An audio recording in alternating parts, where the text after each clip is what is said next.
नमस्कार मंडळी, ZP express या कार्यक्रमामध्ये मी आलेलो आहे नळावणे येथे. नुकताच स्नेहल शेळके यांचा राजुरीमध्ये महिलांचा मेळावा झाला. नेमकं काय विषय होता? तुमचा एक व्हिडिओ सध्या सोशल मीडियावर मोठ्या प्रमाणात व्हायरल होतो आहे. एक पहिलं तुम्ही काय बोलले ते आणि त्या मेळाव्यामध्ये नेमकं काय विषय झाला होता? नमस्कार साहेब, मी बाबाजी शिंदे. त्या व्हिडिओमध्ये असं म्हटलं आहे की लोक पैसा पाहून माणसं बदलतात. तो विषय तिथं नव्हता. मी कधीही माणसं बदललेली नाहीत. मी एक असा कार्यकर्ता आहे, माझा इतिहास बघा. मी माननीय शरदचंद्रजी पवार साहेब, शेतकऱ्यांचे खरे कैवारी, ज्यांनी शेतकऱ्यांना या ठिकाणी चांगल्या उंच थरावर नेलं, त्यांच्या नियोजनामध्ये, त्यांच्या धोरणामुळं शेतकऱ्यांच्या मुलांची शिक्षणं झाली, शेतकऱ्यांचे प्रपंच फुलले. ह्या विचारानं प्रेरित होऊन मी नेहमी शरदचंद्रजी पवार साहेब यांच्या विचाराबरोबर राहिलेला एक कार्यकर्ता आहे. मी कुठेही कोणी पैशावाला वगैरे बघून मी कुठेही कधीही गेलेलो नाही. जरा पाठीमागची पार्श्वभूमी बघा. मी पहिलं शरद पवारांबरोबर असतानाच मागच्या वेळेला शेळके सर अपक्ष म्हणून उभे राहिले नारळाची, तरी मी पांडुरंग पवाराबरोबर त्या राहिलो. मी शेळके सरांबरोबर गेलो नाही. त्याच्यानंतर कालच्या वेळेला खासदारकीची निवडणूक लागली, पक्षामध्ये फाटाफूट झाल्या, राष्ट्रवादी काँग्रेस दुभांगल्या गेल्या, तरी मी शरद पवारांच्या विचाराबरोबर राहून मी सन्माननीय अमोल कोल्हे यांचंच त्यावेळा ठिकाणी काम केलेलं आहे. त्याच्यानंतर आमदारकीलासुद्धा तशाच पद्धतीच्या निवडणुका झाल्या. त्याही वेळेला मी महाविकास आघाडी शरद पवार जिथं होते त्याच पक्षाबरोबर राहिलेलो आहे. आणि आजही स्नेहलताईच्या व्यासपीठावरती मी जे भाषण केलं ते कुठलाही पैशाचा प्रॉब्लेम म्हणून नाही. ते शरद पवारच्या पक्षातून ज्यांना उमेदवारी आहे म्हणून मी त्यांच्याबरोबर आहे. उद्या जर शरद पवार पक्षाने त्यांच्यावर उमेदवारी नाकारली तरी मी त्यांच्याबरोबर नसेल. इतकं त्रिवार सत्य आहे. मी शरद पवारांच्या विचाराने, कारण एक शेतकऱ्यांचा कैवारी म्हणून मी त्या विचाराबरोबर आहे. पैशाच्या प्रॉब्लेमला बळी पडणारा मी नाही आहे. शरद पवारांच्या माध्यमातून त्यांच्या चांगल्या नेतृत्वामुळं शेतकऱ्यांना आम्हाला चांगले दिवस होते. आजही आम्ही त्या विचाराबरोबर का आहोत, तर आज तुम्ही पाहताय दिपोळी उलटून गेली, कांदा 12-13 रुपये खपतोय. कारण निर्यातीची व्यवस्थित धोरणं न केल्यामुळं शेतकऱ्यांबद्दल चांगले निर्णय घेतले जात नाही सरकारकडून. म्हणून आज शेतकरी सर्व अडचणीत आहे. म्हणून आम्ही त्या विचाराबरोबर आहे.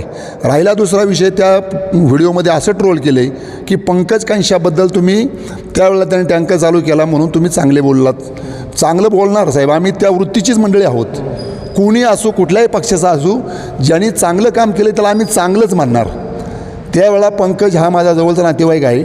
त्यांनी त्यावेळेला टँकर चालू केले होते, त्यावेळची बाईट त्यांनी त्यात मिक्स केली. त्यावेळेला ते पंकजचं काम चांगलं होतं, त्यावेळेला आम्ही चांगलं म्हटलो ना.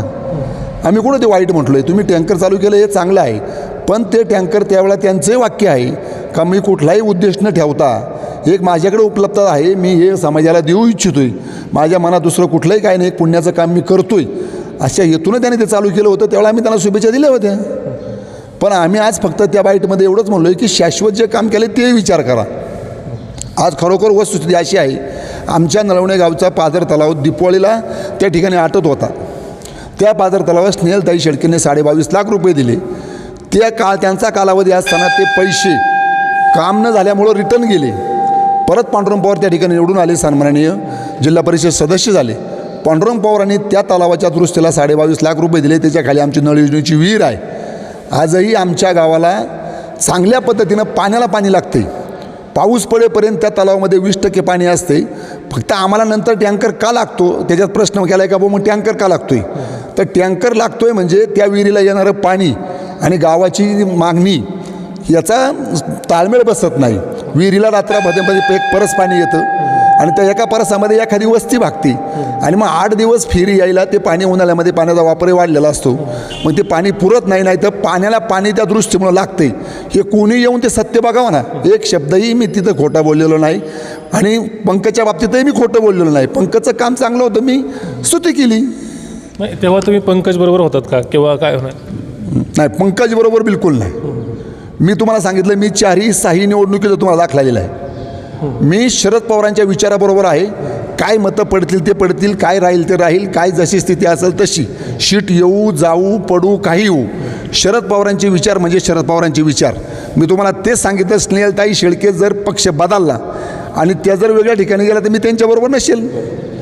मागच्या वेळेला ते नारळाबरोबर गेलो, मी नव्हतो.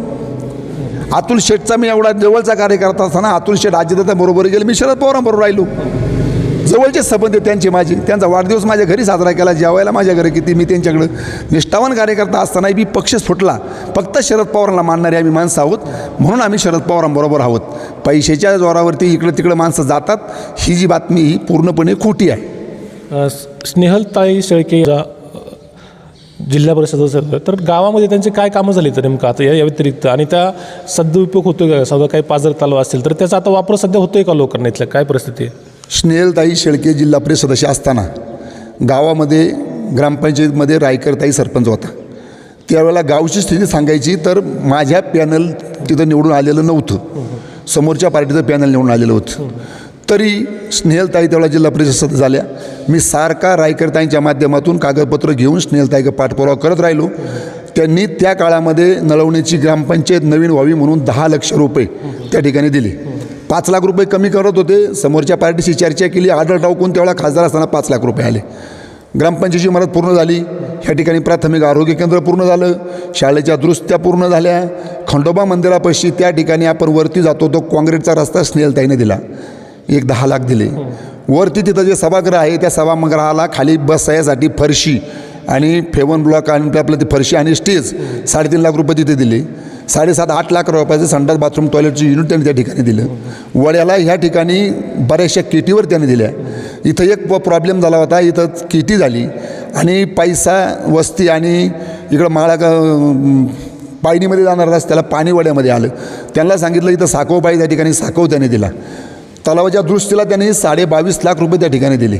अनेक केटीवर बांधारे आता वड्यातून आमच्या जर परिस्थिती आता तुम्ही जाऊन बघा का वड्यातून पलीकडे जायचं म्हणलं तर पाण्याला पाणी लागलेलं आहे. आता ते केटी मोठे नाही आहेत, छोटे छोटे आहेत, तीव्र उतार आहे, त्यामुळे ते लवकर आटतात. याला काही कोणाचा विलाज नाही.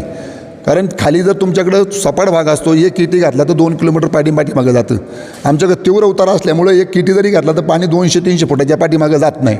मग त्याच्यामुळं ते पाणी लवकर आटतं हे मान्य, पण कामं झाल्यात हे निश्चित आहे. अनेक कामं सांगणे, साईबाबाचा सभामंडप आहे तिकडं, अनेक कामं त्यांची सांगण्यासारखी आहेत. त्या काळामध्ये मी जे वाक्य बोललो ते खरं बोललो आणि गावातसुद्धा भाषणात बोललो. स्नेहलताई सरपंच कोणाचे होते, कुठल्या पार्टीचे होते, हा कधी विचार नाही केला. पण स्नेहलताई शेळके त्या ठिकाणी सदस्य असताना आमच्या 5 वर्षाच्या त्या काळामध्ये गावामध्ये काम चालू नाही असा एकही दिवस नव्हता. ही वस्तुस्थिती आहे. केलं हे ट्रोल होतं व्हिडिओ, त्याबद्दल तुम्हाला काय म्हणायचं? नाही, हे भाषणं वगैरे ट्रोल करणं, प्रत्येकजण प्रत्येक वेळेला तेच बोलत असतो, त्यावेळेला जी परिस्थिती असते त्या परिस्थितीनुसार त्यावेळेला बोलत असतो. आणि चांगल्या कामाचं चांगलं कौतुक केलं म्हणजे काही त्या माणसाने चूक केली असं नाही, किंवा आम्ही त्या पक्षात गेलो असं नाही. आम्ही शरद पवारांच्या साहेबांच्या पक्षाचे आहोत आणि शरद पवारांच्या विचाराबरोबरच राहणार आहोत. पण ट्रोल करणारे जरा विचार करून मागची पार्श्वभूमी बघून आपल्याला फक्त काहीतरी येतंय आणि म्हणून मोबाईलमध्ये बोटं घालायची आणि एखाद्याची बदनामी करायची, ही थांबवा. आम्ही कधीही पैशासाठी किंवा कशासाठी पक्ष सोडलेला नाही, कुठेही गेलेलो नाही. आम्ही शरद पवारांच्या विचारधाराने प्रेरित झालेली माणसं आहोत आणि त्यांच्याबरोबर आहोत आणि त्यांच्याबरोबर राहणार आहे. शरद पवारांच्या विचारांचं आहे. जरी शेळके हे शरद पवाराबरोबर आहेत तरच मी त्यांच्या मागे आहे, जर त्यांनी पक्ष बदलला तर मी त्यांच्या मागे नसेल, आणि असंही त्यांनी या ठिकाणी आपल्याला स्पष्ट केलेलं दिसून येतं. Ramdas Sangle, senior express, नळवणे.